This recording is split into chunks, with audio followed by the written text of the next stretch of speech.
and bachelor. Before I start introducing more about the faculty, I would like to say a few more words to you. I am very happy to share that for the business management, accounting and finance programs, these are the top two highly in terms of the academic reputation as well as employer reputation. These two programs are the top two in the UM latest among the UM program in the latest QS ranking 2022. And economics and administration program are also in the top 10 of the highly respected programs in UM in terms of academic reputation as well as the employer reputation. So congratulations.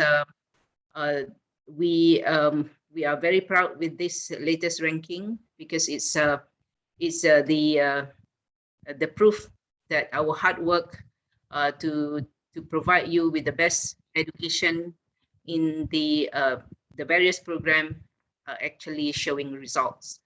And these remarkable achievements, of course, are not easy to get.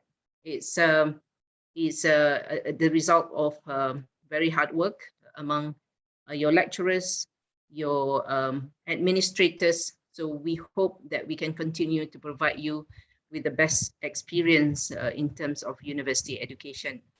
So this will be a very transformative journey for you, life-changing. As I said earlier, many of you maybe for the first time will be leaving home, either from your within Malaysia, or if you are from abroad, it will be a more, I would say, significant journey in your life. Being a new student, of course, there will be a lot of anxiety, anxiousness, or eagerness, enthusiasm. So all those mixed feelings are normal, okay? Especially when you are coming in as a first-year student,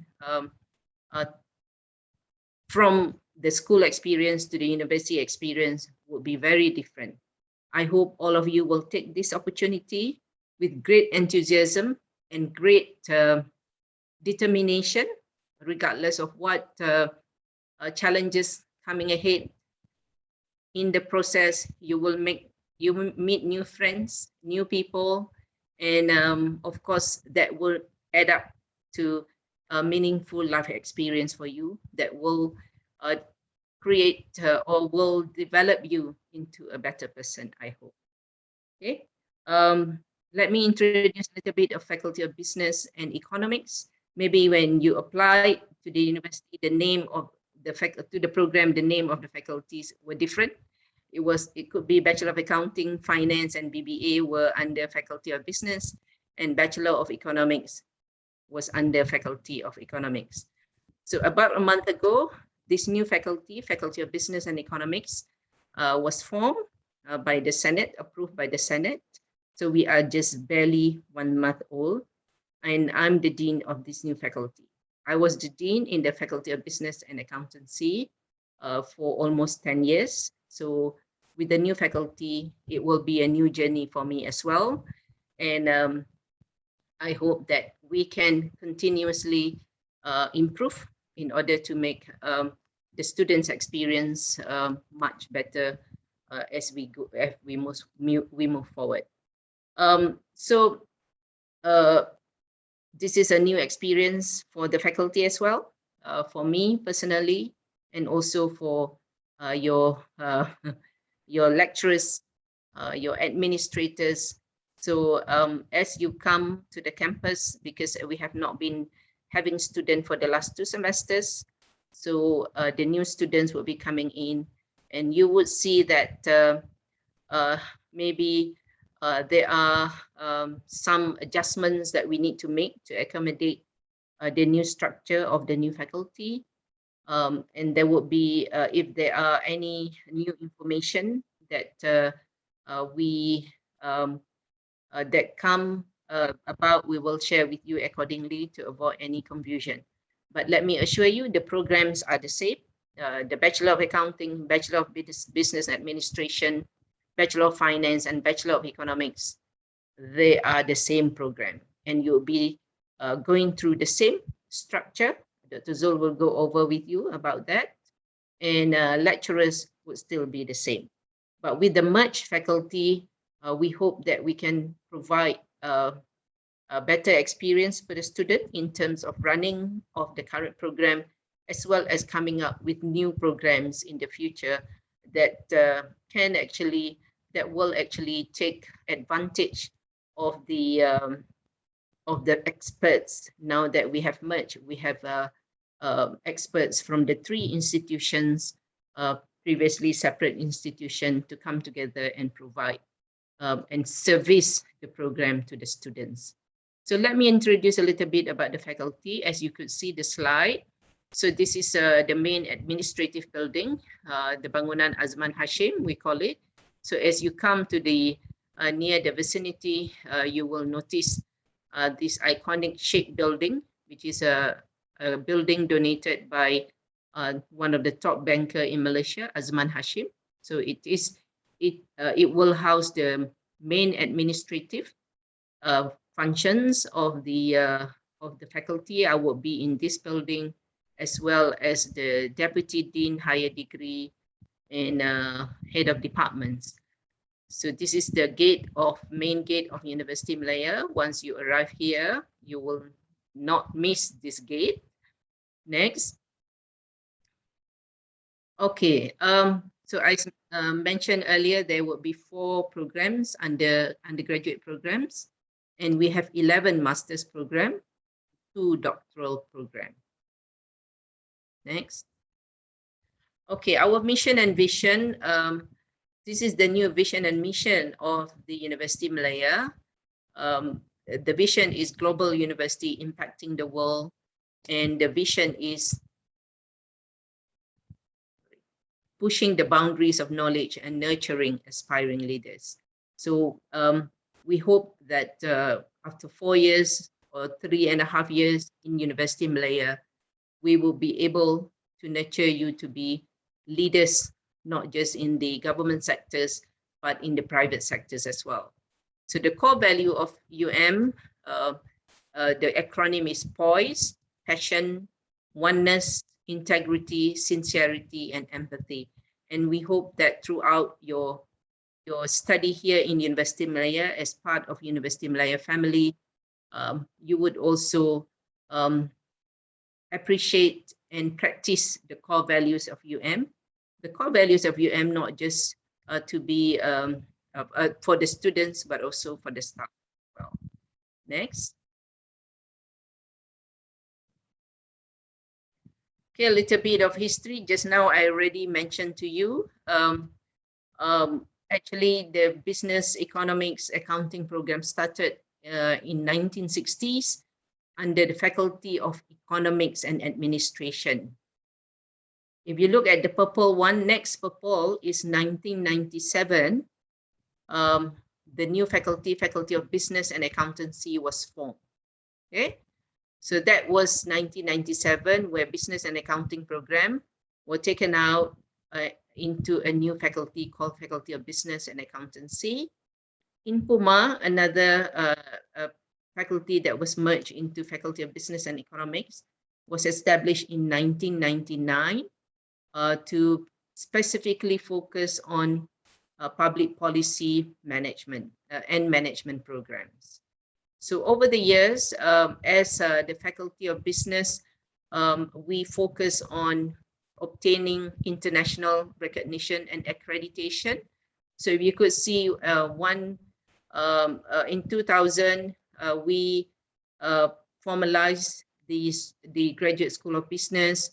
In 2005, Master of Public Policy was introduced under INPUMA, and very important milestones in our journey in enhancing the quality of business and accounting program, management program.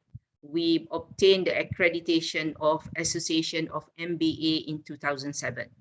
So there is international recognition awarded to MBA program. Then we had recognition by EduNiversal. We give recognition to business schools around the world. So for us, we were given or were recognized as 4 palms out of 5. And another milestone maybe that I would like to share is 2015. A Bachelor of Finance was officially introduced. And 2016, another important accreditation for business school was obtained, which is AACSB accreditation, which is recognized internationally as the gold standard for business education. So if we obtain, if your program come from AACSB accredited school, for example, then it's sort of recognized internationally as achieving the gold standard of the world. So if you need to do your master's overseas, for example, if your degree is from AACSB accredited school, then the recognition will be given straight away. Okay. 2017, we introduced the Master of Accounting and Master of Marketing following suit 2018. And now, 2021,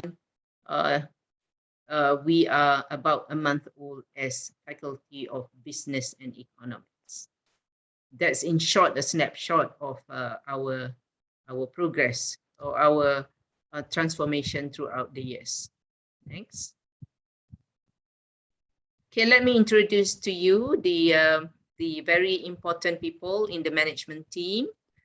We have Associate Professor Dr. Zulkhairi, who will be talking to you shortly afterwards. He's in charge of undergraduate program. Associate Professor Dr. Yong Chen Chen is Deputy Dean Postgraduate. Datin Associate Professor Dr. Izlin Ismail, Deputy Dean Research and Executive Studies. And we have Mr. Muhammad Nasruddin, Principal Assistant Registrar. In other words, is the Chief Administrator for the faculty. And for INPUMA, Director of INPUMA, we have Associate Professor Dr. Rajana Riza. We have Associate Professor Dr. Zarina, Head of Department of Accounting. Associate Professor Dr. Chandran, Head of Department of Development Studies. Dr. Nurul Huda, Head of Department of Economics. We have Associate Professor Dr. Nurul Shanas, Head of Finance and Banking. And we have Associate Professor Dr. Ezlika, Department of Management. Associate Professor Dr. Kupusami, Head of Department of Public Administration.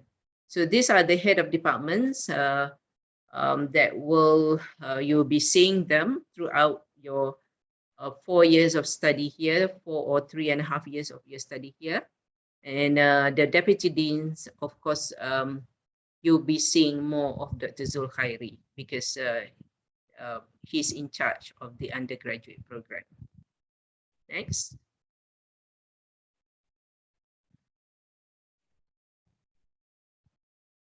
Okay, in terms of staff, we have 124 academic staff and 78 non-academic. So out of that, we have 14 professors, 32 associate professors, 73 senior lecturers, lecturer 5, and professional staff 15, support staff 63. So this is the admin, staff of the whole faculty. Next. Okay. Once you are here, you will see, as I said, the Azman Hashim building, and we have also the few blocks under the Faculty of Business and Accountancy. Previously, we have the lecture hall complex, the big lecture hall like you see here. You have interactive rooms, marketing lab, finance lab. We have computer labs, and of course the auditoriums, as well as the smaller seminar rooms where you would be having your physical classes or tutorials. Next. Okay, this is on top of Azman Hashim. This is a place where graduates like to take pictures after their graduation. So one day you should be able to take your picture here on the rooftop as well. It looks nice when the weather is very sunny and bright. You could see the clouds and also the nearby buildings from the rooftop. Okay, this is again Azman Hashim building at night, but most of your undergraduate classes will be during the daytime.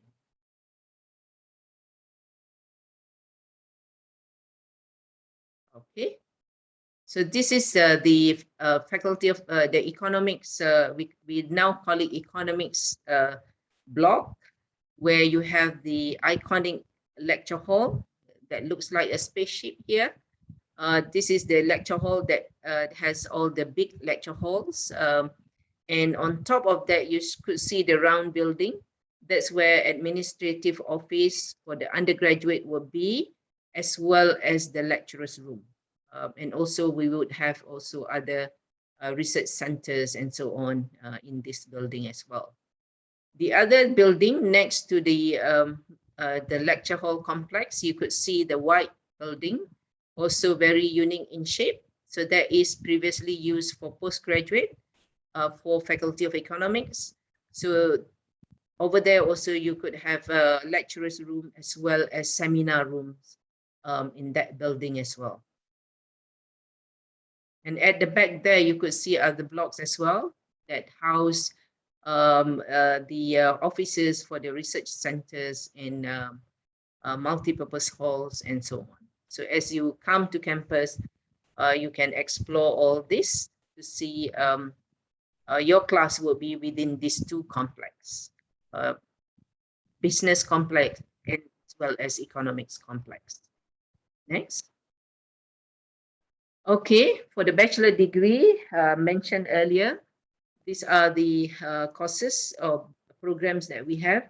You will hear more detail from Dr. Zol about all these programs later. And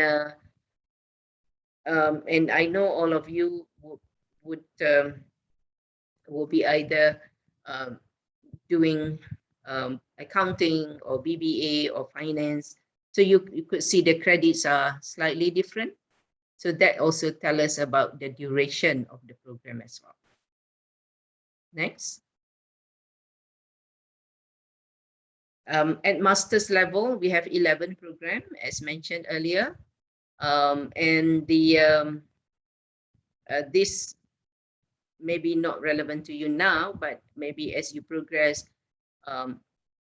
after you complete your study undergraduate, you might want to consider embarking on one of these master's program.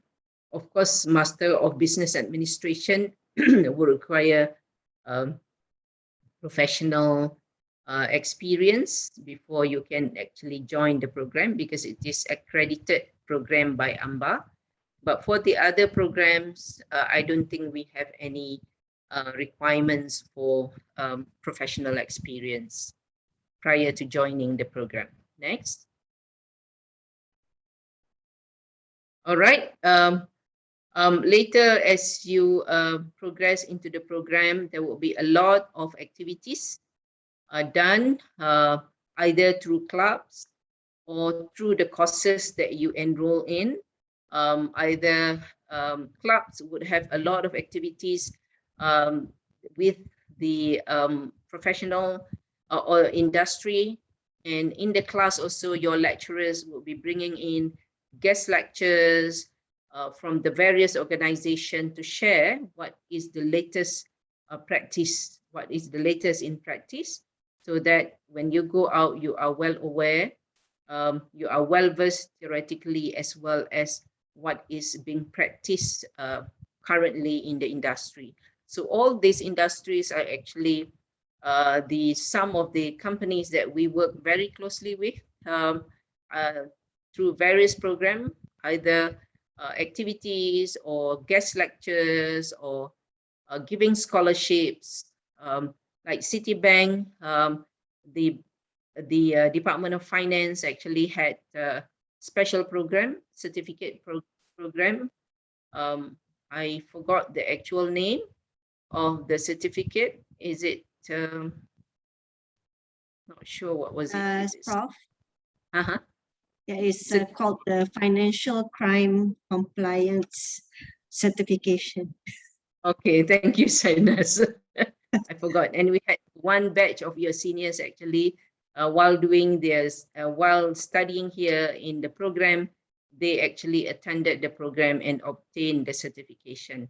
So it is a collaboration with Citibank, and in Malaysia, we are the only university that Citibank work with this certification. But of course, for accounting, we work very closely with the big accounting firms like Deloitte, PwC, and so on. They only not just only providing you with places for your internship, but also provide scholarships, provide various um, um, what we call it, book prizes and so on. Okay, so as you proceed, please find out more about all this um, to take advantage of all the opportunities and activities that are being carried out by the faculty as well as by the clubs. Next. Okay, further example on the industries which work very closely with us. Okay, in terms of ranking, I mentioned to you earlier on about why ranking is very important to us, because world ranking is recognition on the quality of the program, recognition given by the international body on the quality of program. And for QS world ranking, the input or the data obtained by QS to come up with all ranking from other universities, peer universities, local and international, as well as from local and international industry. So if you could see here, we have the ranking, subject ranking, and for business and management studies, the latest 76, development studies 49, accounting finance 79, economics and econometrics 150, for statistics and operational research top 200, and for THES, another ranking body, rank business and management at 126 to 150. So as I said earlier, these are remarkable achievements, not purely by luck, but through hard work from your lecturers, your administrative support staff, to make what it is now. So you student will be part of the input that lead us to where we are now. So your contribution, your achievement will actually be part of these recognitions. Because once you go out to work, that's where employer reputation will come about based on the performance of graduates of University of Malaya. Next. Okay. Maybe now you may heard from your friends and so on, there will be a lot of opportunities for student exchange, for inbound and outbound. But for the past 2 semesters, because of the COVID, we have not been able to have physical exchange program, but we do have online exchange program. Do take opportunity for that, because that is part of the learning experience that will make you a global, to give you that global perspective, as we mentioned in the vision and mission of the university. Your interaction either with inbound students from the various countries as shown here, We have many students coming from the various parts of the world to come and study in University Malaya. Take advantage of that, mix with them so that you gain the knowledge and experience about their cultures, about their countries, which actually help you to become a global, more global in terms of perspective. Outbound, of course, do take that opportunity later. Where would you want to spend at least a semester, for example, there would be a lot of opportunities that you can explore later as you proceed into your programs. Next. These are some of the pictures of your seniors having a fun time in many countries they go. From the look of it, Korea is a very popular country for many undergraduate students to go off for one semester. So find out later, hopefully, once we are allowed to travel, then you can explore that.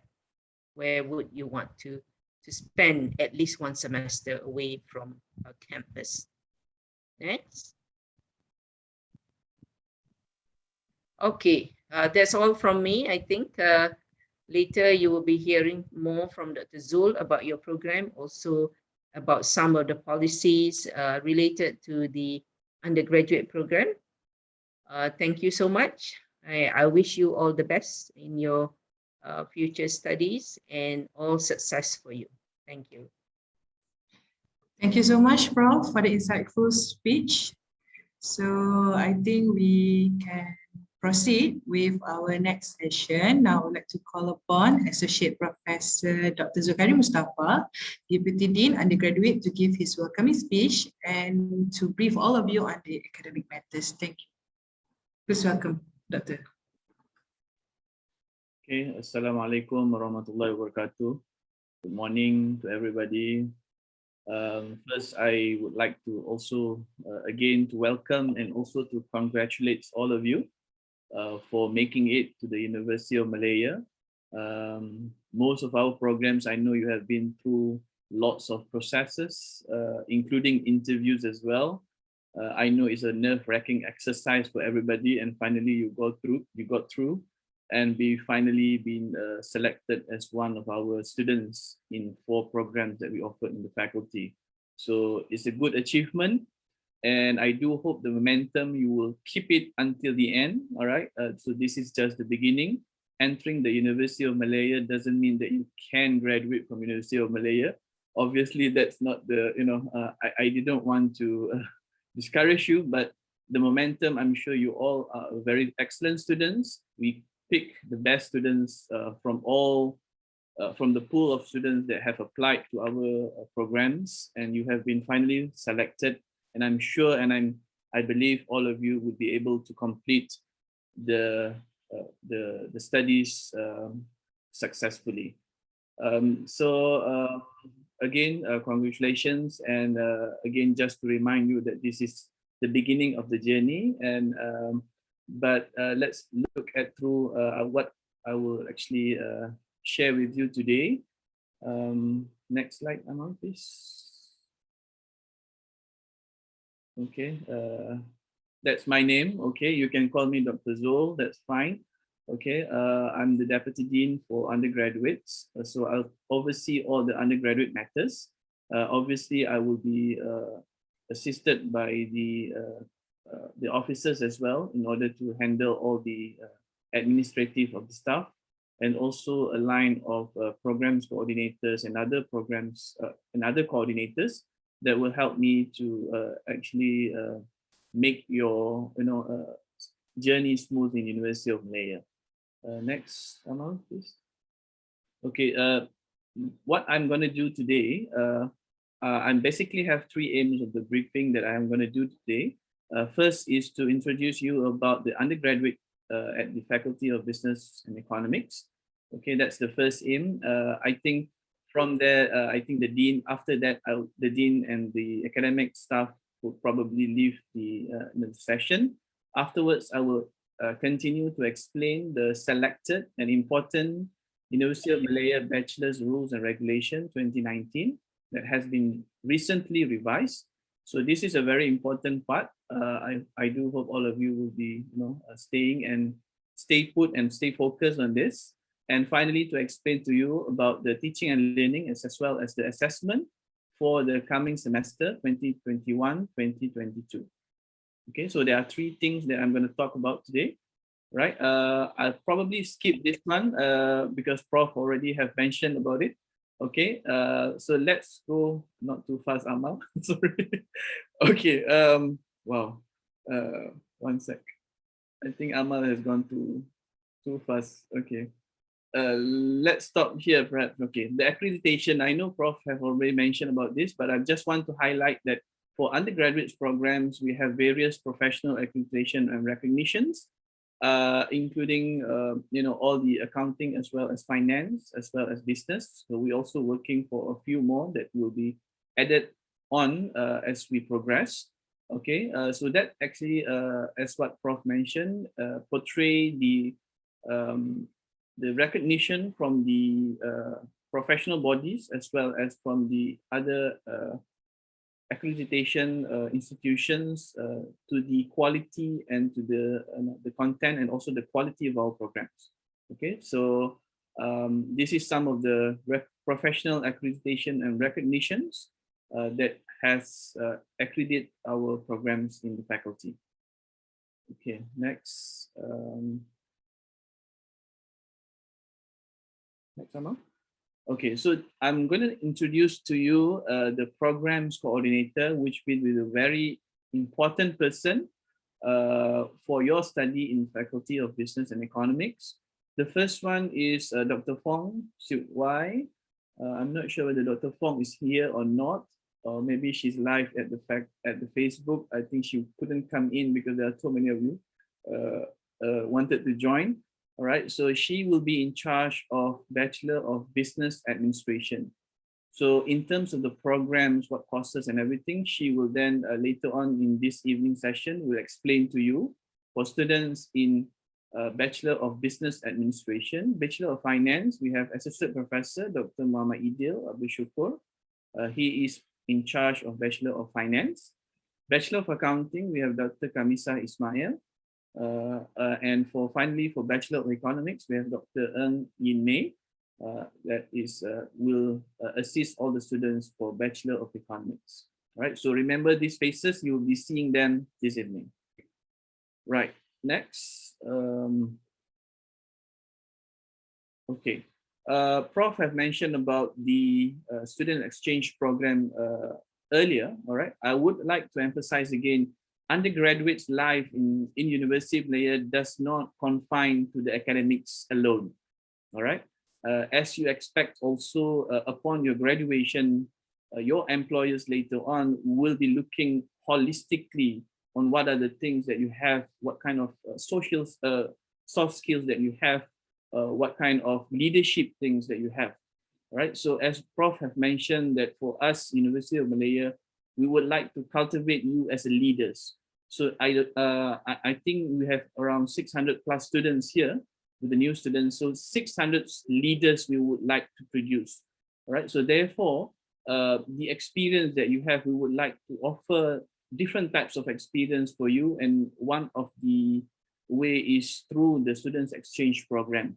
I think if you talk to your seniors later on, those who have gone for the outbound programs, before the COVID, obviously, right, would have a different view and a different, experience different things and in a way shape their personality and also their views and how they the confidence level and so on and so forth that make them a better person from before they go for the outbound. So there are a lot of opportunities which will be highlighted to you from time to time. What are the opportunities? So I would always encourage all the students to take the opportunities, and even if you are not selected for the outbound programs, you still can actually mix together with the inbound students that we have. All right. So the mentality and the spirits that I hope for all the students, the new students, is that you are taking all the opportunities, all right, in order to enrich yourself and make yourself better. I think that's the spirit that everybody, have to have in order to improve yourself, because this is a learning experience in University of Malaya, right? So this is one of the opportunity that you can take to enrich and to, to broaden the skill that you have by interacting with students from different countries and also from from different cultures. Okay, so these are some of the list. There are many more that we can actually choose. A lot of students wanted to go to Korea.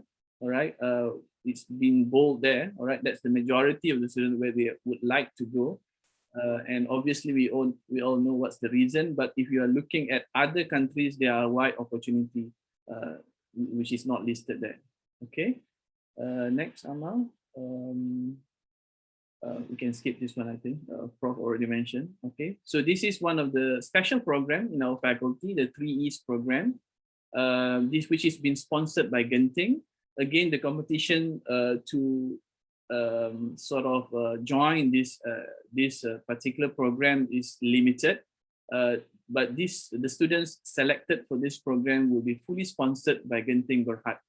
So as you can see there, the proposal also comes from the students, okay, which country they would like to go. So you can see that we normally go within the Asian region due to the financial constraint that we have. So you can see students went to different countries over the years. So we stopped in 2019, obviously after that in 2020 and 2021 because of the pandemic. As what Prof have mentioned, we do the virtual exchange program. Okay, so although virtual exchange program, there are bads and goods about it. All right, the good thing is when we go for virtual, more students are able to join. All right, but obviously the bad side of it is you don't get the real experience over the other countries. But again, as I've mentioned, the intention is for you to interact and to enrich your social skills and also your other important skills that you can develop through this interaction. So whatever the programs, whether it's virtual or physical, I still think that is going to benefit all the students. So again, at the first, I would hope that all the students, the new students, are really keen and looking forward for such events. And do not let over the years the spirits goes down. So I'm trying to fuel you up to take the challenge and take all the opportunities on these activities that we offer. Next, okay, so in our faculty there are 4 prominent clubs, okay, which obviously, I think it goes aligned with your programs as well. All right. So we have 4 programs and we have 4 students club. University of Malaya Accounting Club, which is a very active club. Okay. University of Malaya Business Club, which is also another club that has been very active in their activities throughout the year. University of Malaya Economic Society, PECOMA, okay, for the economics students, and University of Malaya Finance Association for the finance students. Okay, so again, I would like to encourage all of you to take part in the activities by the clubs, because basically they are having a very strong linkage with the industry. All right, so the networking is there. All right, and for you to explore and to participate in many of the activities. In fact, if you join all the activities, your life will be 24/7 busy, basically, right? So again, with the spirits to enrich and to make a person that is employable towards the end of your journey, you need to be taking part of all the activities organized by these clubs. Right, next. Okay, so finally, we also have, besides from the clubs, right? We also have activities which were being designed and been offered by our faculty in terms of upskilling, for example. So we have organized these kind of activities from time to time. So please make sure that you actually register and also take part in these kind of activities. For example, we have recent one where we invite our alumni in order to give you a talk on the Excel skills, on a very specific Excel skill for the students. Career advancement, talk about how to show your CV, how to develop your CV, and so on, right from year one, right from the beginning. This is very important because you don't wait until you are in the final year, then only you struggle, what can I put actually in my CV for me to be hired by your, by the organization. So we provide from time to time all these kind of activities. We also have professional bodies coming in, join hand with us to organize things like career bootcamp there, all right, with KPMG and MICPA for the students to join in, which basically guarantee them a job after we get the attending. So again, there are wide opportunities. We also bringing a lot of people come from the industry. So in University of Malaya, we have what we call Elite at UM. Basically, Elite at UM is a program whereby we bring in the industry practitioner to the classroom to teach you. So there are, for some courses, there will be a guest lecture, and there will be also Elite fellow that will come to teach you in our programs as well. Right? So these are people coming from the industry, so that we bridge you with the industry, and we make sure that the contents and the things that you get is up-to-date contents and also relevant in the industry as well. We do also motivation talk. All right. So I know there will be up and down throughout your study. There will be time when you feel a bit depressed, especially during this pandemic time. So we do motivation talk as well. So again, for you to join or not to join. All right. Social activities, we are trying to organize more and more. All right. For example, we're going to have program Jalinan Kasih in 2021 towards the end of the year. They will be following suit. So these are all the collaboration between the faculty members, the lecturers, the clubs, the corporation and organization from our industry, the professional bodies, as well as from the alumni. So all this activity, we actually, in the hope to to make yourself as a leader and to bring out so that you can develop your social skills and communication skills and so on. To make you a better person and be a leader upon graduation from our programs. Okay, so the message is there will be a lot of programs in the faculty, so it's a matter of you need to join or not to join. Right. So again, we don't force. All right, but I think being an excellent students, I do anticipate that all of you will join the programs. All right, for your own self learning. Experience, right? So as I said earlier on, it's not about academic only. Yes, you are very excellent in academic, but you have to use all the 4 years of your time, or 3.5 years time in this faculty to build up your yourself, to transform yourself, and to get as many knowledge and experience so that you are able to be leaders after leaving University of Malaya. So I think that's all for the introduction. Next step, Amal. Okay, so I will stop here. All right, and for the briefing about the the general about the programs and the UG at Faculty of Business and Economics. I think the dean will have other commitments to do. All right, so I'm allowing all the the academic staff and the deans to leave the program so that we can proceed with the second aims that I'm going to do with you afterward, is on the rules and regulation 2019. So thank you very much, Prof, for your attendance, for your welcoming speech. You want to say anything before you leave, Prof? No. Maybe you want to take 5 so Okay. that the student can Right. Okay. or You can take 5. All right. Okay. Because it's going to be a slightly long. All right, but I'll try to make it fun and short. So, Okay, thank you, Zol. Thank you, very students. much. I hope I wish you all the best, and I wish to see all of you around campus soon. Thank you. Bye-bye. Right. Thanks. So we take 5. We start at 12:30. Is that fine for everybody? Okay. Just take 5 and do some exercise to make yourself fresh, right? So take 5 then. We'll start at 12:30. Yeah. Okay.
While we take a break, is there any question from anyone? If you want to ask anything, I can take 1 or 2 questions if there is any.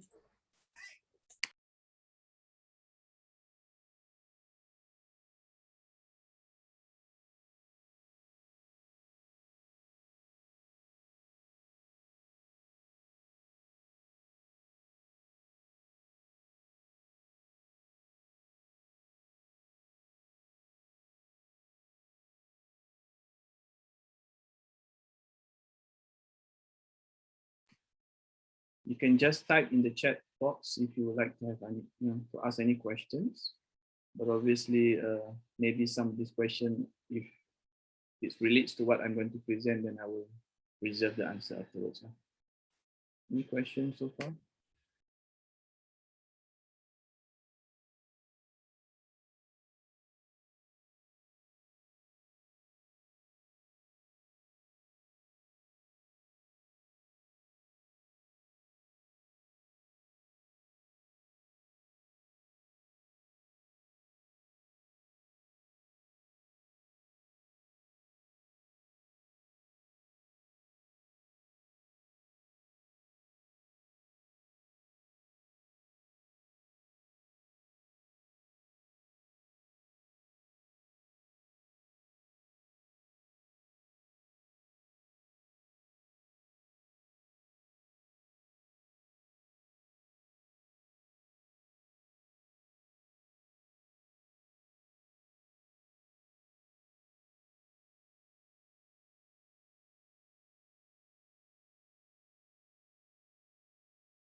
Doctor, I think 12:30 we can start. Okay. Another 1 minute. I Oh, think we can proceed. Yes. right. I think we can proceed now slowly, in the interest of time.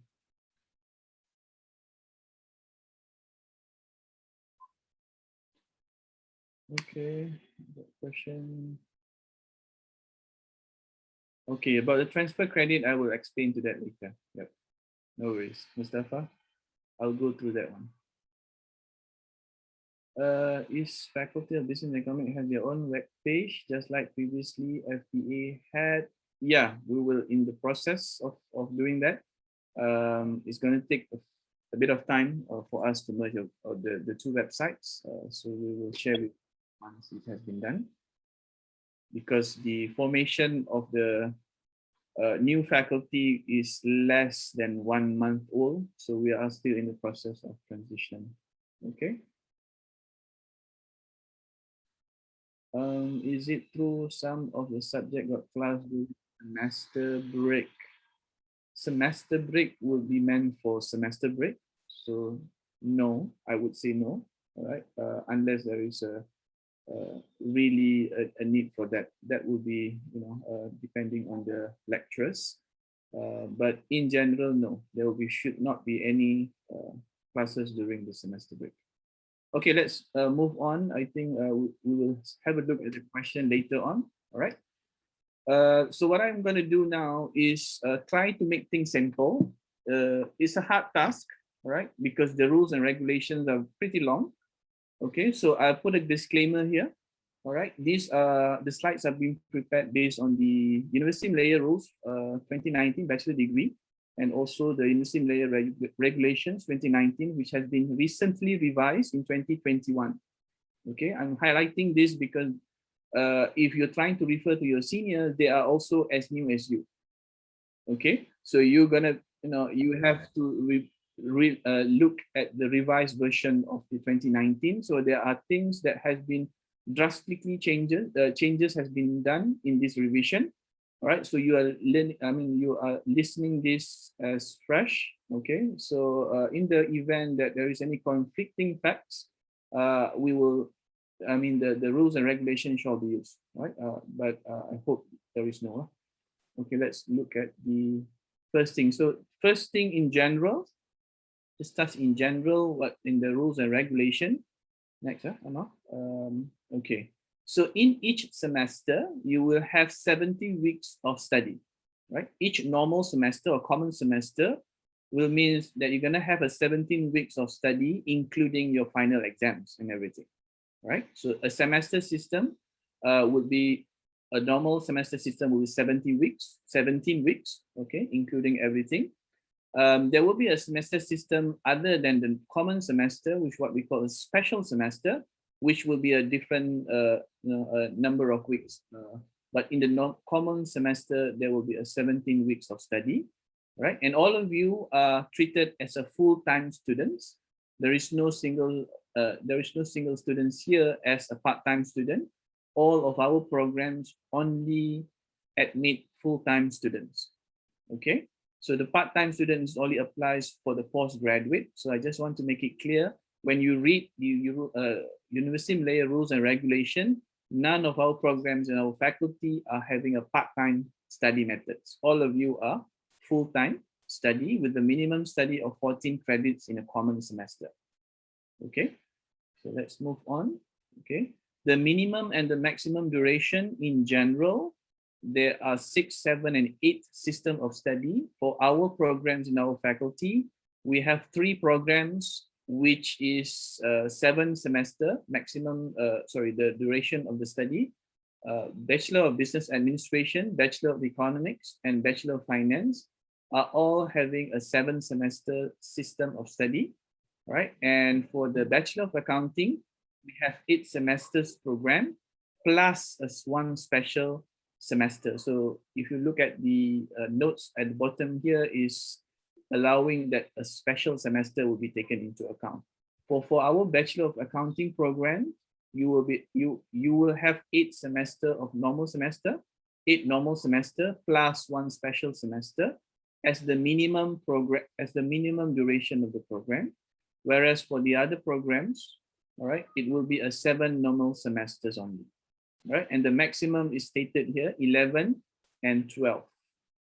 Okay, so that's in general, the minimum and the maximum duration. Next. Okay, so attendance in the program of study, because you're full-time students, right? It is a compulsory for all students to attend all the teaching and learning activities related to the programs.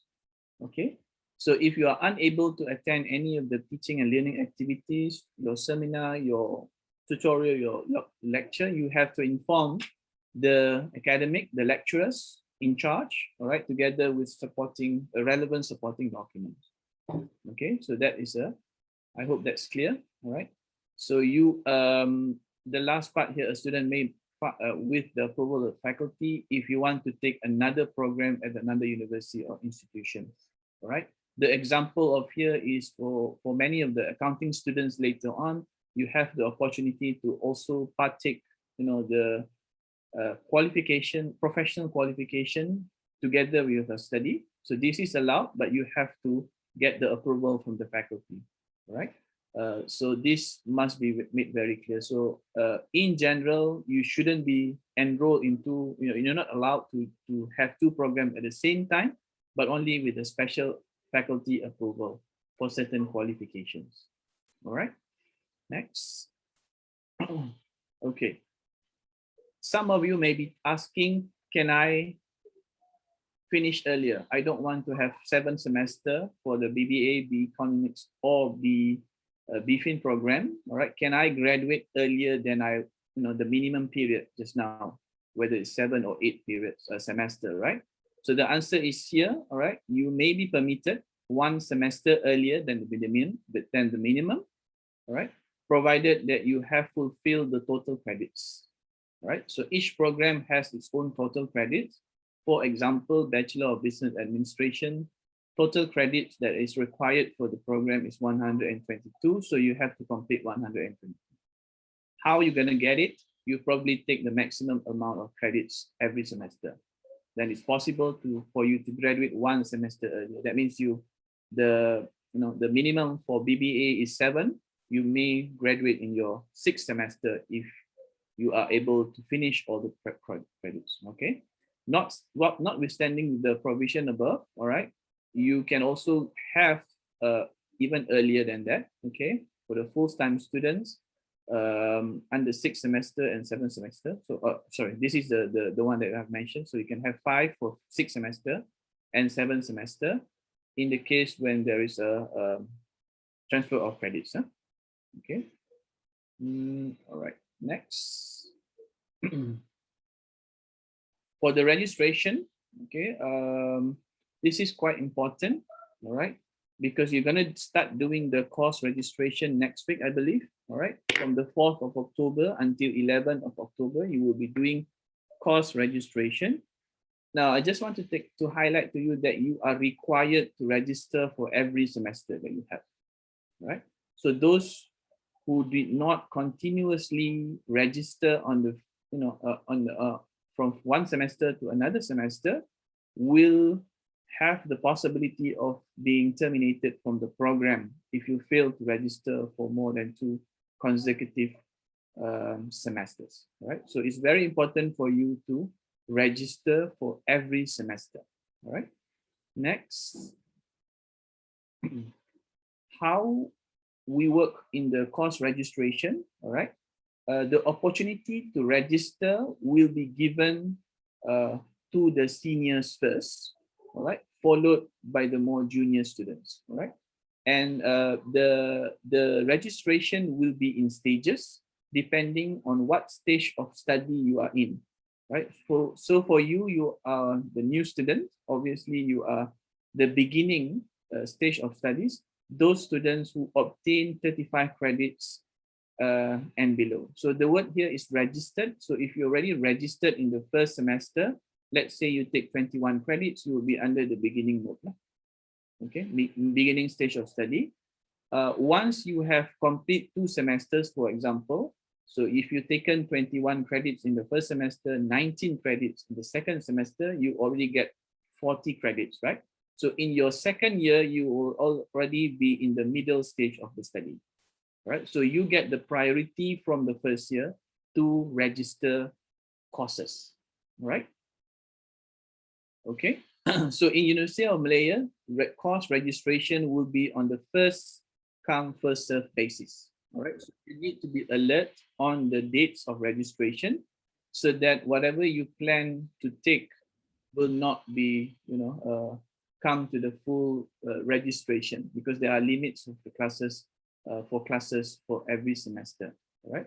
So we give priority for the final year students, those who actually get 76 credits and above, to register first, all right, and subsequently the registration period will open to the middle and then finally to the beginning students. Okay, so this is the way the stage of study is being classified. All right. The second point, I think, it is required. This is very important. All right. Whatever courses that you register, it has to follow the structure of your program. So don't compare notes for another students from another program. In other words, you don't follow what your friends actually register. All right. And this also applies to your seniors as well. All right. I'm emphasizing this because all of you that coming in this year, you are following a new curriculum, which basically means whatever the courses that you are required to do may be different from your seniors. The course, for example, just with one example, a course may be an elective course for your seniors, but now for you it's a core course. So you follow your program structure, which will be explained later today at 3 o'clock by each of the coordinator. I'm not going to go through that, all right? But it is very important for you to follow your structure of your program, all right? So this must be whole throughout your 4-year or 3.5 years journey in University Malaya, all right? The new cohort will have may have a different structure, but you will follow your structure which will be presented today later in the evening, all right? So if you suddenly taken certain courses, you will not be graduating. So that's why here, any course that you register, which is not considered as part of your fulfillment of your degree, will not be counted. So if you are saying that I already taken this course, I already completed 122 credits, but it does not belong to the category of the courses in your program, it will not be counted. All right, so I hope that is very clear. I know it's a little bit hard to understand once you have listened to your course coordinator explaining, then you will see, what kind of courses that you should take, and these are the requirements of the program. All right, so just make sure that you don't do, you don't register and you don't follow your friends for whatever the courses that they want to have. All right, don't follow your seniors as well as don't follow your friends. All right, make sure you understand your course program clearly. Course registration must be completed before the semester starts. All right, this is a new change. Previously, it was not like this. All right, so if you ask your senior, no worry, you can do it later. No, the answer is no. This rules and regulation has been revised, as I said, in 2021. So starting from this semester, you must complete the registration before semester start. So for you guys, I think the last date for you to register and confirm your registration is on the 11th of October. That's the last day, from 4th until 11th. All right, so you must complete the registration, all right, and you will not allow to drop or to add any courses afterwards, right? So point number 4 here, students is not allowed to add or drop courses. Once you click button verification, you will no longer be allowed to change any of the subject that you have registered. All right, so make up your mind. You get from the 4th until the 11th, what are the courses that you're going to take. Once you click verified, then you are no longer allowed to drop or add any more courses afterwards. All right, later on also you will see some courses, there are prerequisites. All right, meaning to say that you need to fulfill this course first before you can actually register for the course. All right, so you can only do that if has passed that particular course by obtaining at least a grade C. All right, point number C is just echo what I said earlier on. You can no longer change anything after you have clicked the verification. A student that does not register within the prescribed period will be recorded as not registered. So this is what I said earlier on. You are required to register every semester. So if you already suddenly by 11 you still did not verify, you probably have registered but you did not verify, you will be considered as not registered for the semester. You do that twice, then you will be ceased. Number 8 here. A student that continuously for a 2 semester fails to complete the registration within the duration period will cease to be a student. So you will be terminated automatically. Right? So this is very important. Make sure you are aware of all the announcements made. All right. I know a lot of students do not read their SISWA mail. All right. There will be a specific emails created for you later on. All right, so please make sure that you check. I know all of you would like to use your Gmail account, all right, but your SISWA mail will be the main official communication from us to you. All right, so a lot of students do not bother about checking their emails later, but all the information, scholarship or whatever will be disseminated through this channel. So please check those emails from time to time. Huh?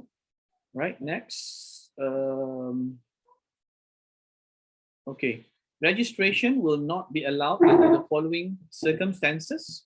All right, we cannot backdate your registration. That is not allowed. All right, so that means if you already past the deadline, we cannot. And as I said, it's not allowed. So we would not be entertaining any backdated registration. Registration after the examination has commenced, this is even worse, all right? Because there are cases before that students did not check whether they have registered or not, and they continue with having the classes, and after then only then suddenly realize they are not even registered for the course. So that will not be allowed. So you're gonna have, you waste your whole entire semester for that.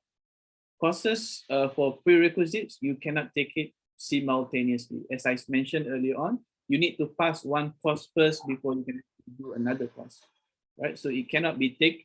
I always have this, it may not be applicable to you, but later in your study, in your 3rd year and 4th year, then there will be application for me to actually consider, can I take this course together with this course?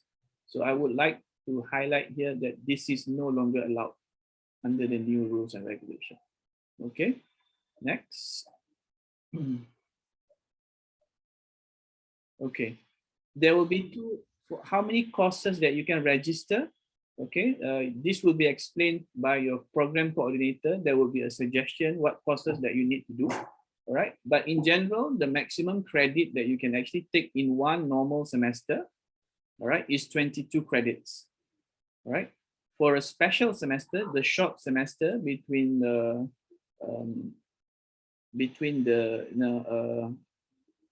I think it's April to September. All right, there will be a short semester, what we call a special semester. The maximum credit you can take is only 11. All right, students who obtain less than 2.0 GPA will be placed under what we call academic probationary period. All right. So for these students who underperform in the previous semester, the maximum credit will only be 15. All right.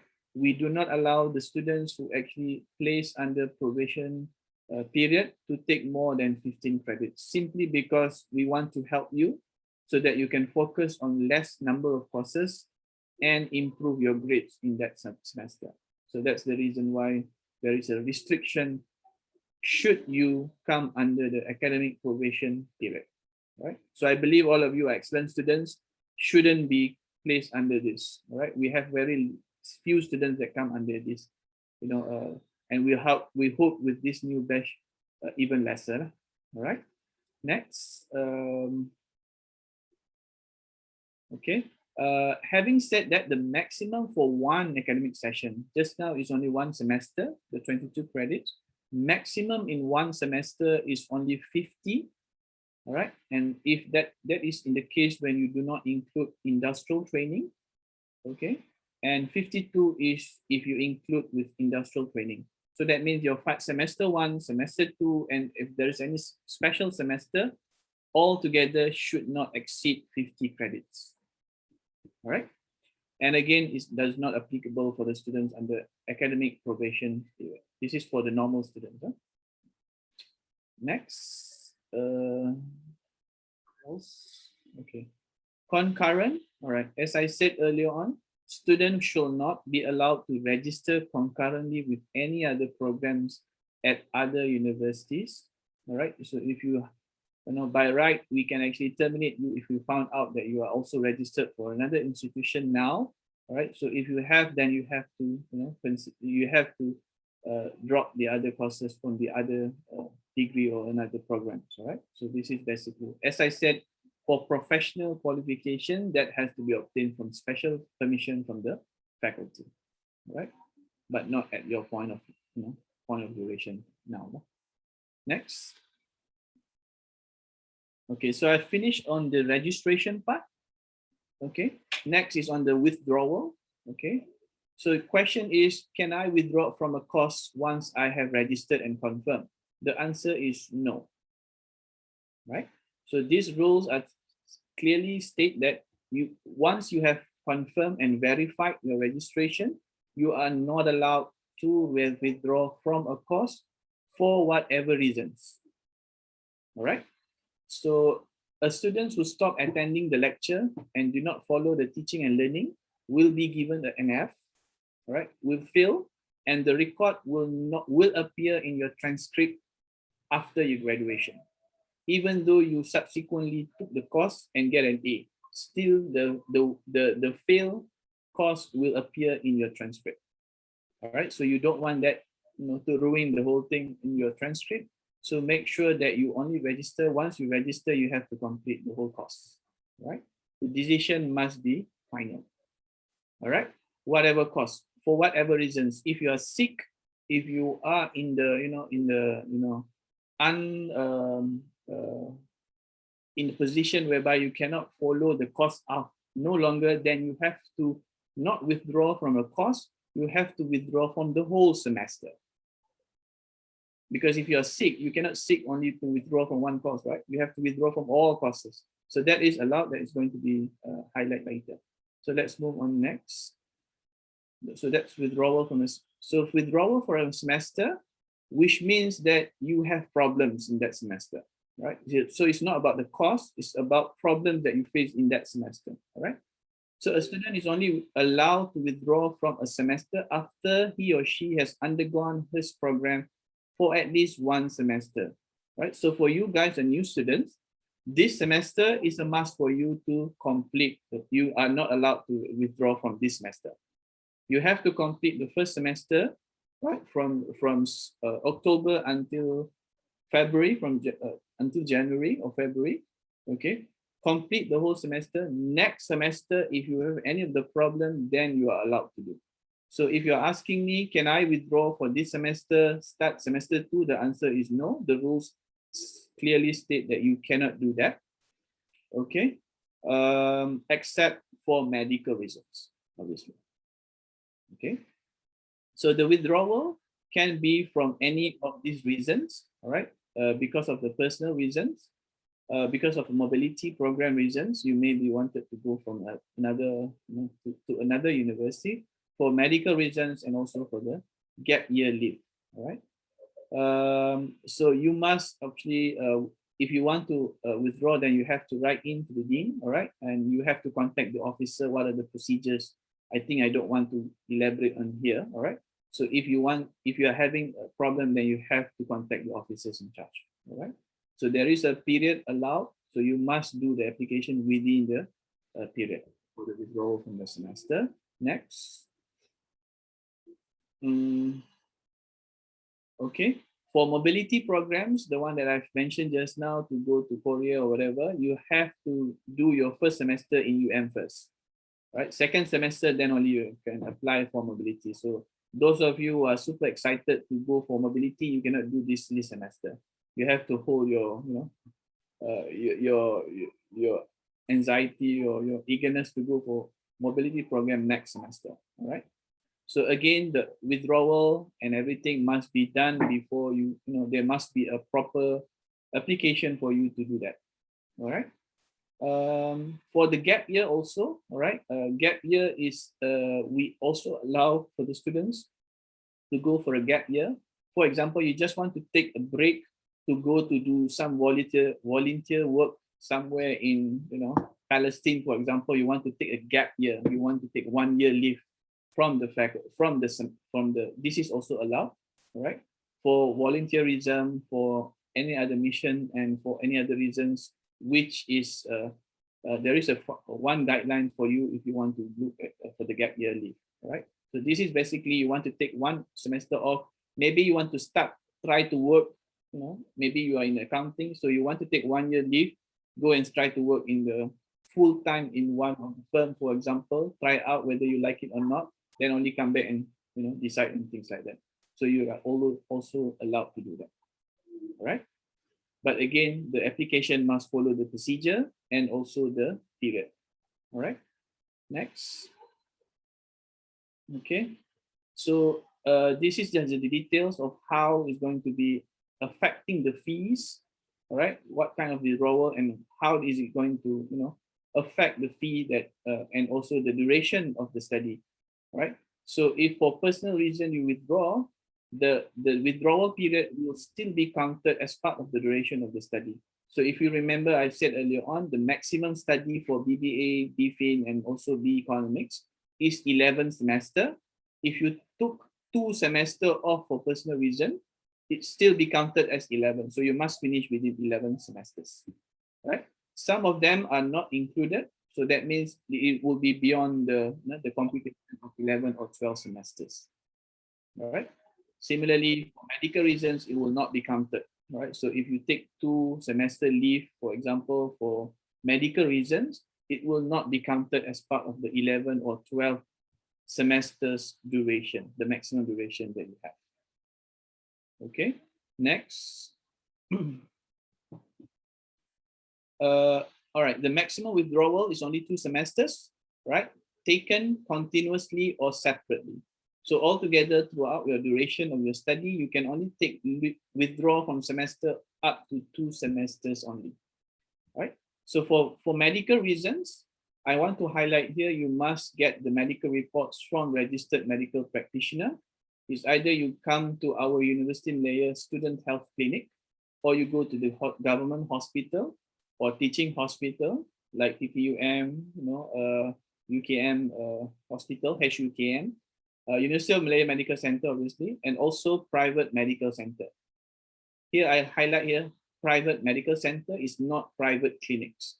So it has to be the private hospital or private medical center, right? So anything with private clinic will not be accepted. Okay, next. Some of you also may have an issue. You want to withdraw from the program. You may be, offered a new program which you think better or something. So again, the application must be made officially to the Deputy Vice Chancellor, through the deans, and through me as well. Okay, so again, I don't think this is applicable to everyone, but should you have, you wanted to withdraw from the program, then you have to write from us. And then, then there is some implication in terms of fee and so on and so forth. All right, if it's after some week after the semester starts. All right, let's move on. Okay, somebody asking me, I think Mustafa is now asking me about transfer of credits. Those of you who are coming from diploma programs, right? You will be asking about transfer of credits. So I'm going to briefly explain to you about the transfer of credits. Next. Okay, there are 2 types of transfer of credit, one with grade and one without grades. Okay, so transfer of credit with grade, one point here, transfer of credit does not automatically apply to prerequisite courses from the courses applied for. Say, for example, for accounting program, you have taxation, CIA 2013, for example, principle of taxation as the first course, and it becomes a prerequisite for the second course, which is tax compliance, CIA 2014, right? If you apply for the second course, you don't automatically get the prerequisites transfer of credits. It has to be applied one by one, right? Transfer without grade means transfer of credit without carrying the previous grade obtained from the courses. So this can be a horizontal as well as vertical, right?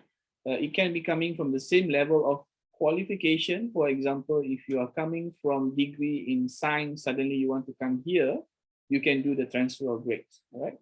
But you can also have a situation where students has not completed the study, but then change to terminate the program and then join this program. So this is also can be done, right? Transfer without grade. So next. But you are not allowed to transfer credits for these following courses. For the university courses or general courses from the lower level of qualification. So some of you probably have taken ethics, for example. Ethics is one of the university courses, general university courses, all right? So if you're taken in your diploma, you are not allowed to transfer the ethics course because this is a lower level qualification, all right? Oh, sorry, ethics is not a good example. This is except for ethics, right? So other courses. Okay, a course from a higher level qualification also not allowed, all right? And transfer of credit does not automatically apply to the prerequisites. So this is the same thing as I've mentioned just now. Next.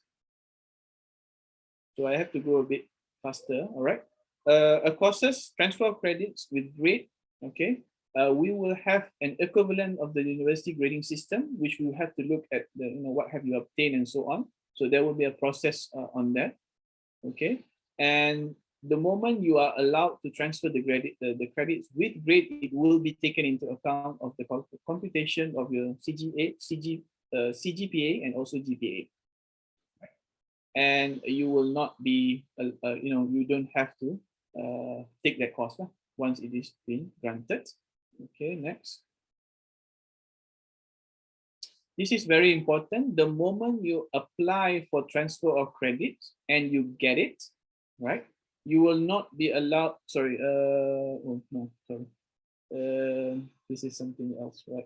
I'm too excited to say it. For a grade K students, transfer of credits, you will be given a grade K and you don't have to replace that with another course. So the moment you get transfer, say for example, for management course, once it's approved, then you will not have to replace that course because the credits that you transfer will be part of the full credits for the course, for the whole programs. Okay. So the application shall be made in the first 2 semesters of the study, but I will explain a little bit later. For our faculty, it's slightly different because we want to make sure that everything goes faster. Next. Okay. Permission to start. This is the conditions. All right. You must obtain not less than C. If you want to transfer the credit, you cannot transfer if you get D in the in your diploma. Obviously, transfer the credits. So it has to be the same credit value or notional value hours, which is equivalent or more. All right. So you cannot transfer your paper if it's only 2 credits at the diploma level to our 3 credits degree level. All right. And there must be an 80% overlap. All right. In terms of the contents. All right. As well as the assessment. Next. Okay. So for the horizontal transfer credit, i.e. in case when you go for mobility, change program, or transfer credit from equivalent level of another program, there will be some limitation, all right? For the change of program within the university, there is no limit. But for the rest, there will be up to one third of the total credits, the maximum that you can get. And for vertical, transfer credit without grade for diploma, there will be different credit limits that you can transfer. Okay. So if you obtain grade B, then maximum is 50%. If C, then it's 30%. Next. Okay, so this is what you need to do. All right. There will be a specific forms that you have to fill in. You can contact the officer afterwards. I will share the details of the officer. All right. You need to pay some fees. All right, in order to do that. The fee is non-refundable. The compulsory supporting document, which is very important for those who are trying to apply for transfer credit, you need to have the copy of your certificates, examination results, learning and assessment activities, all right? Course, learning outcome, content, syllabus, and grading system as well, all right? So once, this is the point that I want to mention just now, the moment you get the approval from the transfer credit, you cannot withdraw or re-register for the course to upgrade your CGPA. All right. So this happens many times before. All right. Now the rules has been changed and make it very clear. So the moment you transfer, let's say I'm a diploma student, all right, in accountancy, and I want to apply for my management course, for example. All right. So I apply, and at the same time I register for that course. Right? Because I'm not sure whether I'm going to, 50-50, whether I'm going to get approved or not. And suddenly when I've already completed, I got an A+, for example, and I think it looks good in my transcript. So I want to withdraw my transfer credit. This is not allowed. So the moment, if you are applying for transfer credit, do not register for that course. Right? One is because you are not able to drop it later on. You have to complete it. And even if you complete it, it's not going to be counted. The transfer credit will overrule the results that you have, and you cannot withdraw the transfer credit as well. All right. So this is also happened For an accounting students, make sure you listen to what Dr. Kamisa will explain to you later on, all right, regarding the exemption for professional qualifications, because there are some courses which is tied up to the professional qualification exemption as well. So make sure you fully understand. If you really wanted, for example, go for ACCA program after you graduate or during your study in UM, then you have to make sure that you don't apply for transfer credit for a course which is associated with that professional body. All right, so that one I think you can get the more clearer explanation once Dr. Kamisa share with you the slides on that. Okay, so the point is, once you have applied for transfer credit and you get it, you get the approval, you cannot withdraw. It will stay as transfer credit courses. Right, next. Okay, for our faculty, I think this must be submitted for the purpose of administration and everything. We would like you to apply to submit all the information related to the courses that you would like to apply for by week 3 of this semester. All right.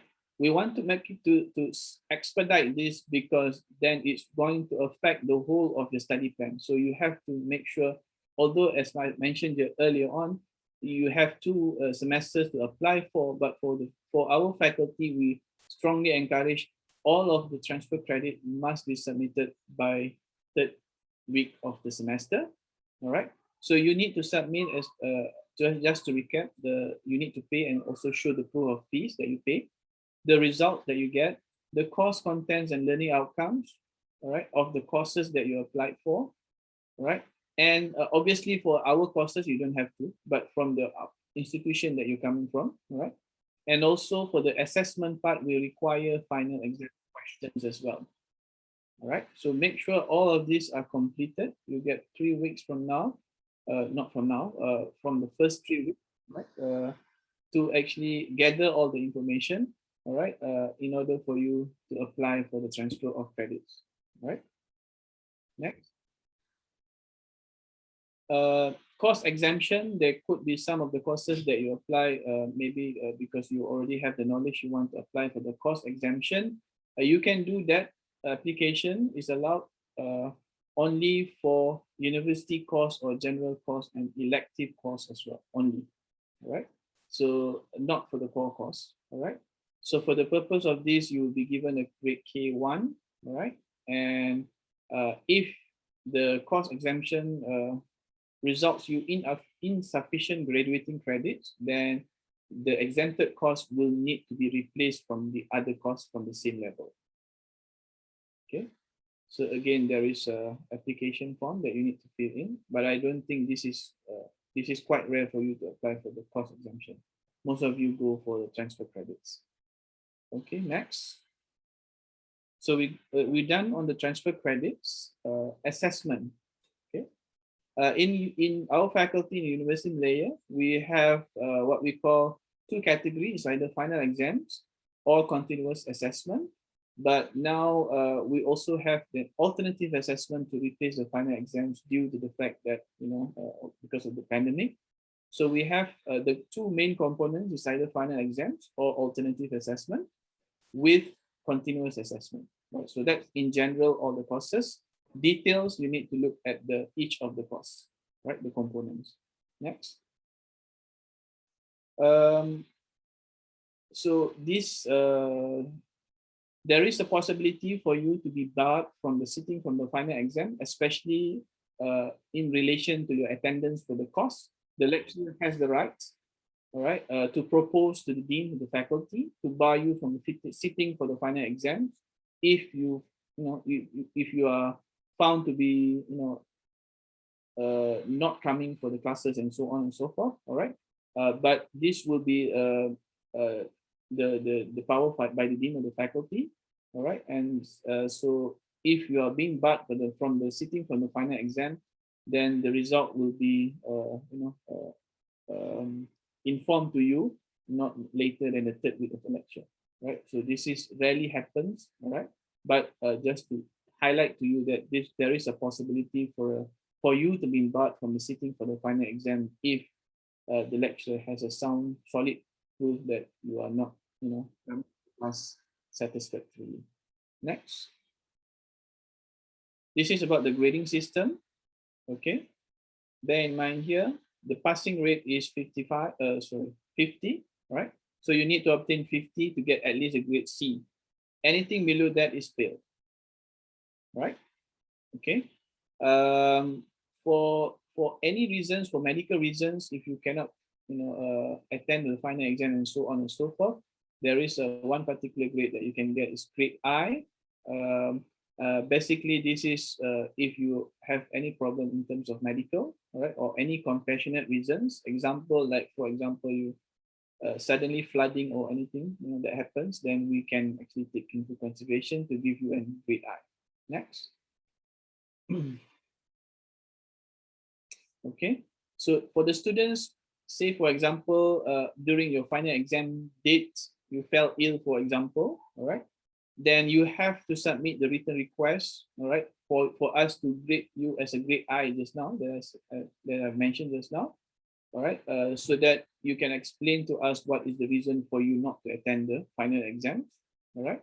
So again, for medical reasons, you need to get it from the registered medical practitioner and so on and so forth, not by the private clinic. So private clinic MC is not valid for the purpose of explaining that you are not attending final exam for health reasons, right? So I emphasize again on this, okay?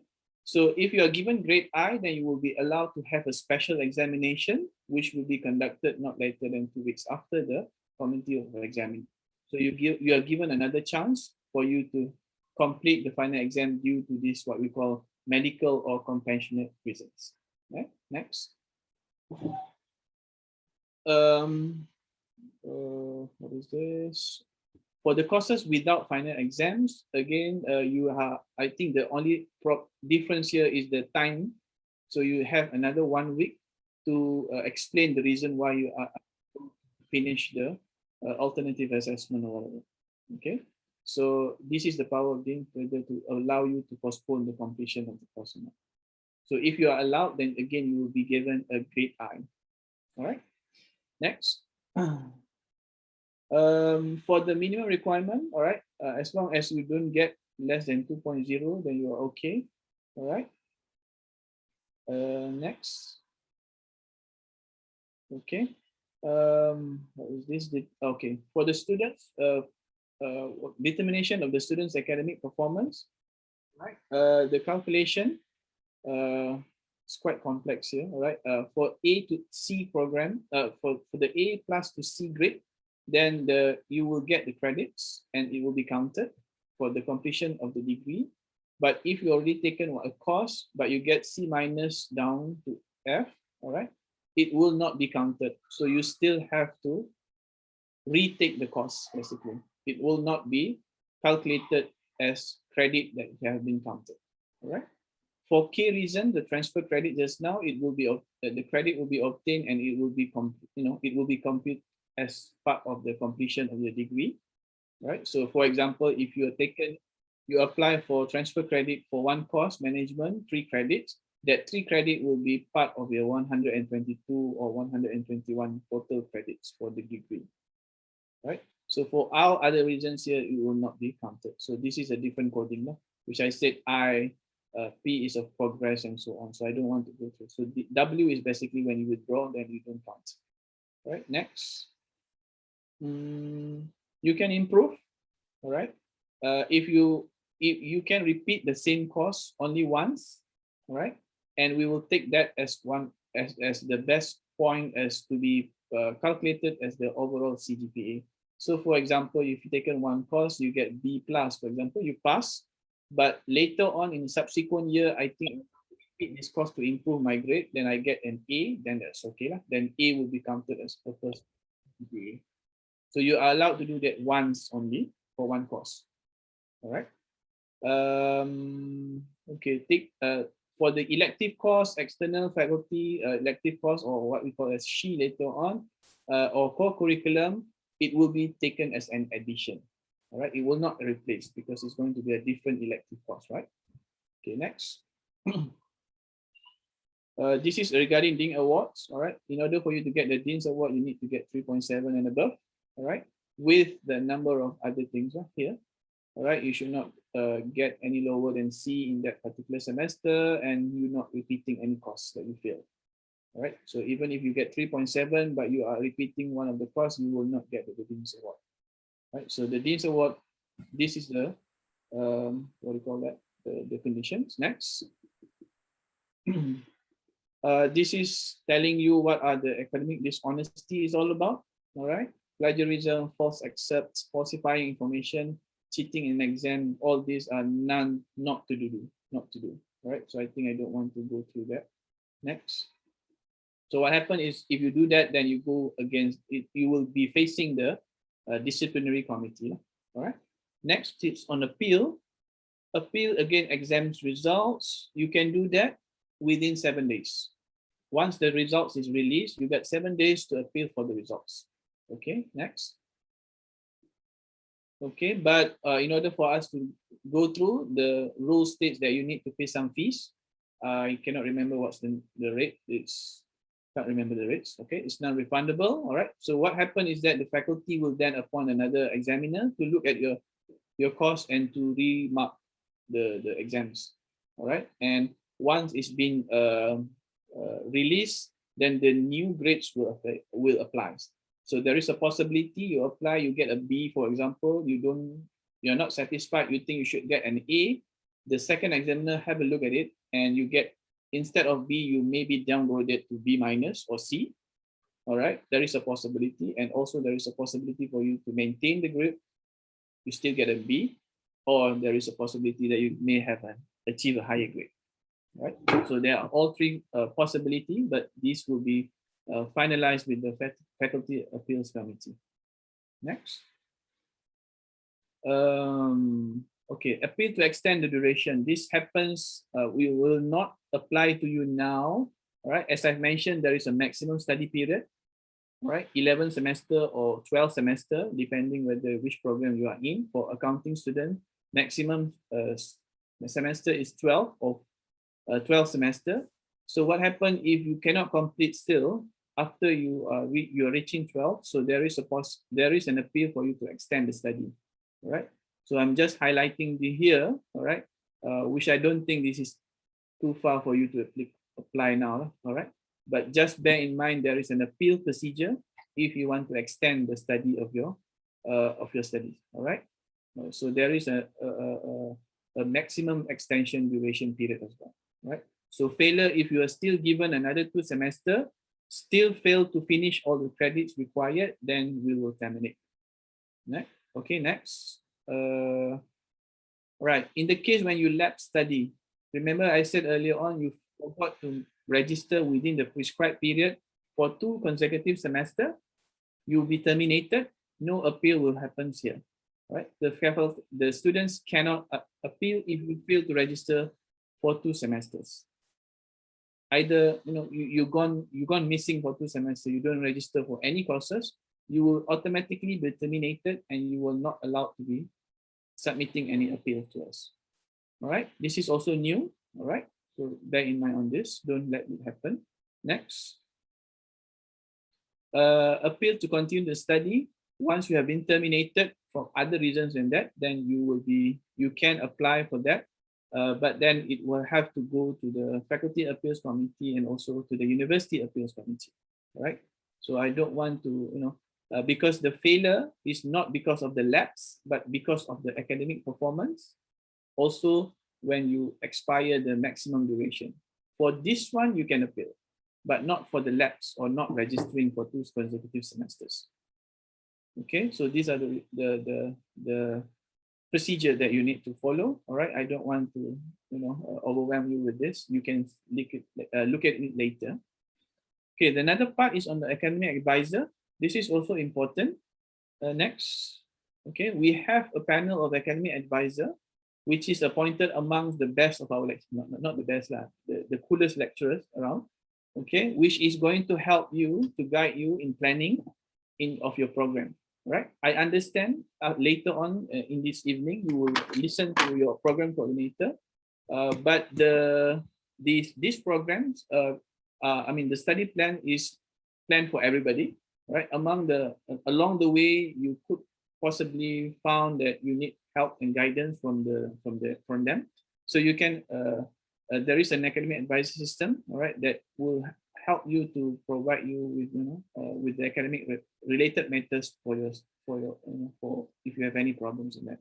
Next, need to go very fast. So these are the names. All right, the faculty's academic advisor. You can have a look at it later. All right, we have a mix, male, female, very few female, male lecturers, mostly female lecturers. All right, you can approach any of them. Okay, next. Okay, so this is even this academic advisor will be very. We will make it as a requirement for those under academic probation period, which a person below 2.0 in one semester. First you will get a warning letter from me, all right, and from the dean, which will address to your parents as well as yourself, all right, as well as you will be assigned specifically to the academic advisor this time. So you need to go sit down with them and explain your reasons and also plan for the future studies. All right. Next. In terms of payment, I think I want to go very quickly. Next. Payment, basically you need to pay the fees lah. All right. So there is a possibility that the university can terminate you or freeze you from prevent you from obtaining the results, to prevent you from registering the course and so on and so forth if you do not pay the fees. All right. Next. What is this? Okay, so this is again the implication of not paying the fees. Next, you can go on. And there is also the provision which allows the university to terminate the students' academic due to certain reasons like the academic dishonesty just now, and also for medical reasons. Next.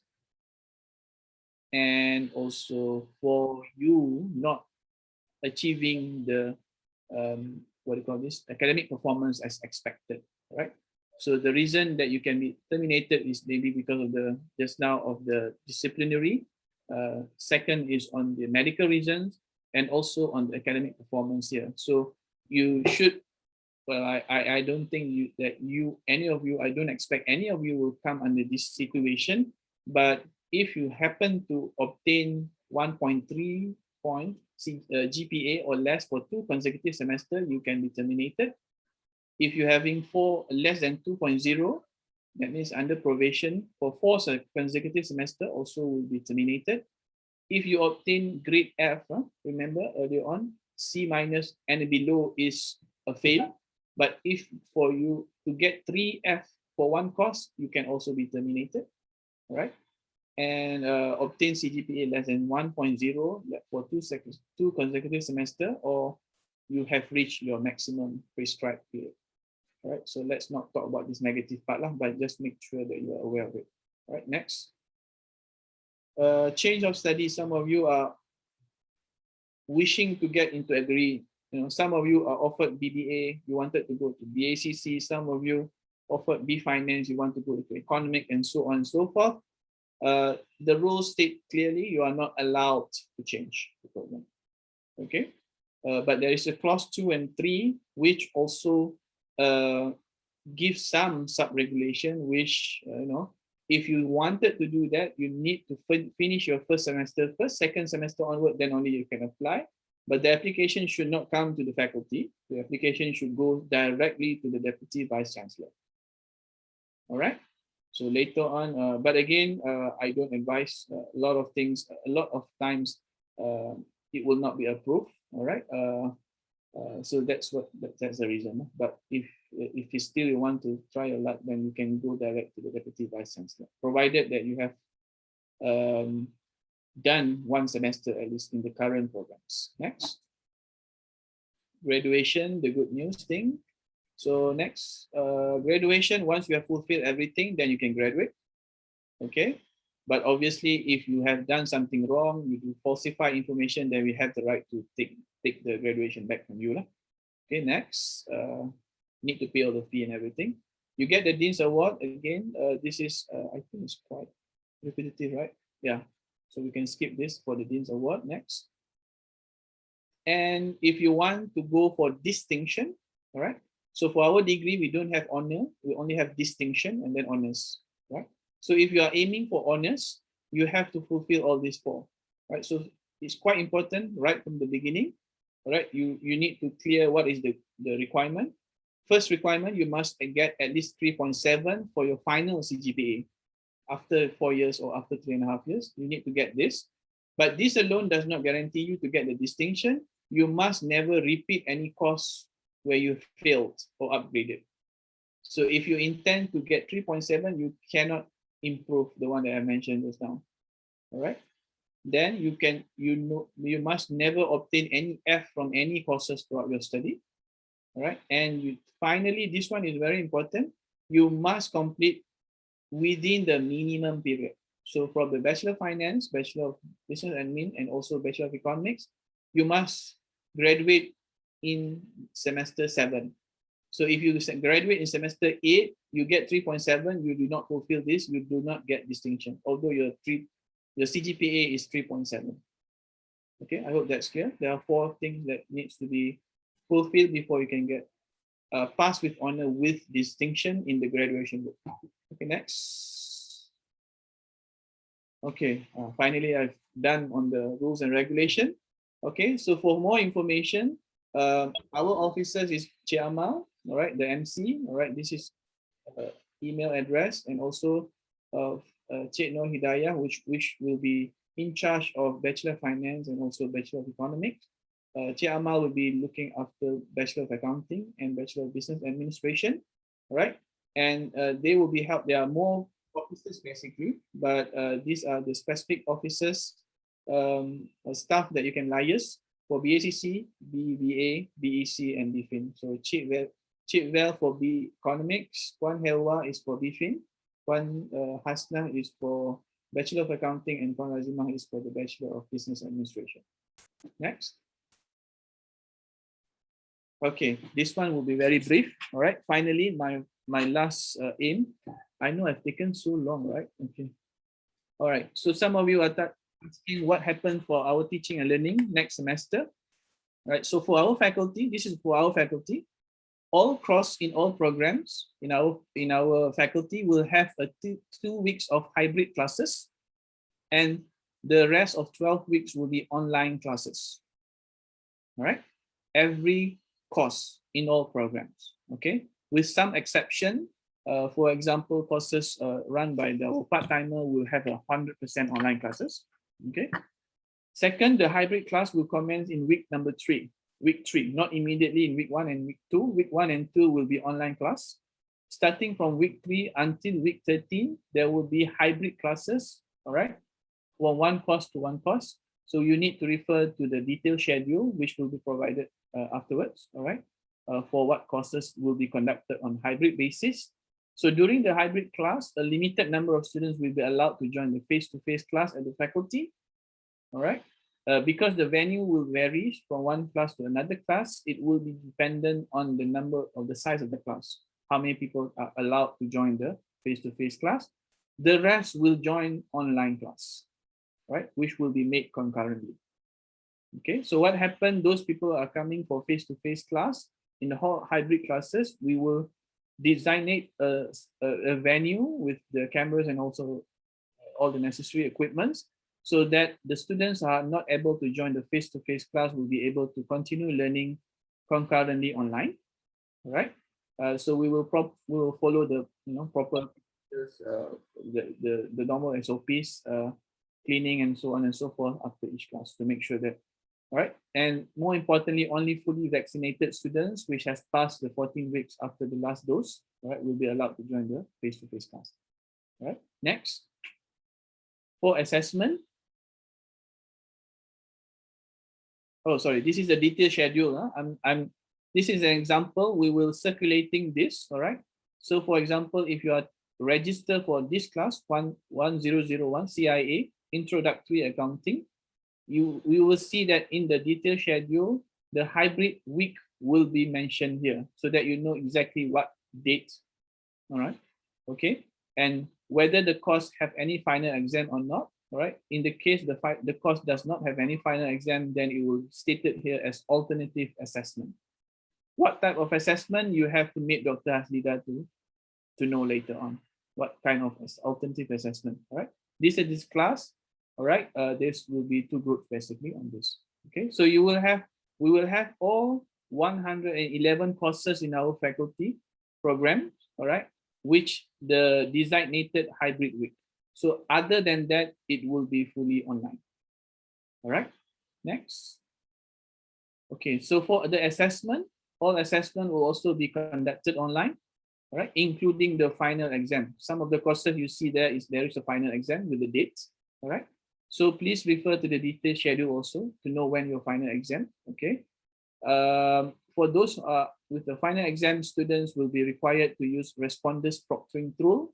I think this will be briefed to you later how you're gonna, you need to download certain these tools basically to be in your laptop, all right? And those people who are having problem to install or to use responders proctoring tool must be present on campus during the exam period, so that we will be able to have a physical invigilated exams for those who are unable to download or have this responders proctoring tool. Okay. And so those students who are having problem will have a physical invigilation in the campus, right? So this needs to be informed to the faculty. All right, the exact time will be announced later by week 9. Okay, and lastly, okay, next, my last slide, I think. All right, so whether you are coming back or not coming back, all right, again, as I said, you must be fully vaccinated, all right, and have passed your quarantine period 14 days after you have taken your second dose. However, if you're in the event you are not able to come or decide not to come, all right, then you have to provide us with the letter of explanation. You can scan this or go for this link, all right, to submit your letter of explanation. Okay, all right. But bear in mind, teaching and learning is not the only factor that will, motivate you to come to campus or not.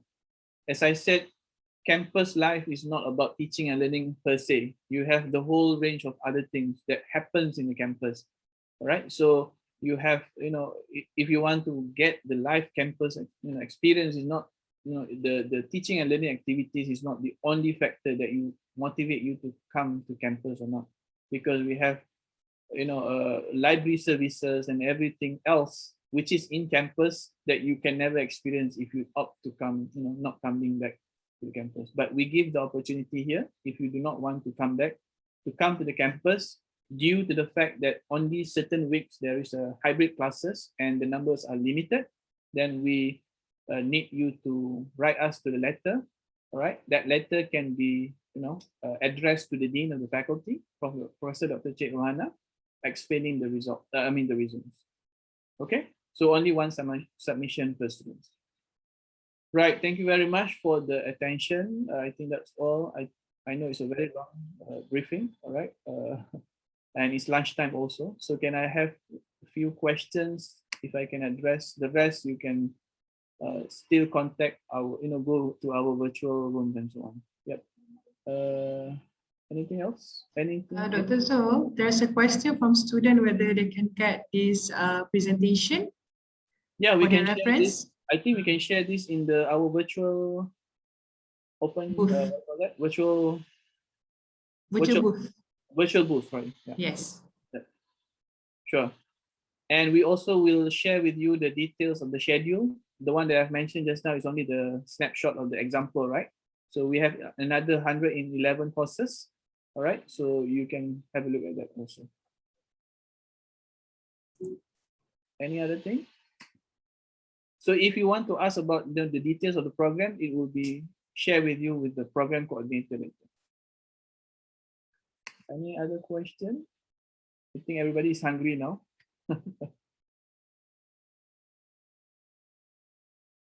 Any question, everyone? All hungry already. It's lunchtime. Yeah, it's lunchtime already. Exceed my time also. Right. I try to go fast as possible, but there are too many things to cover.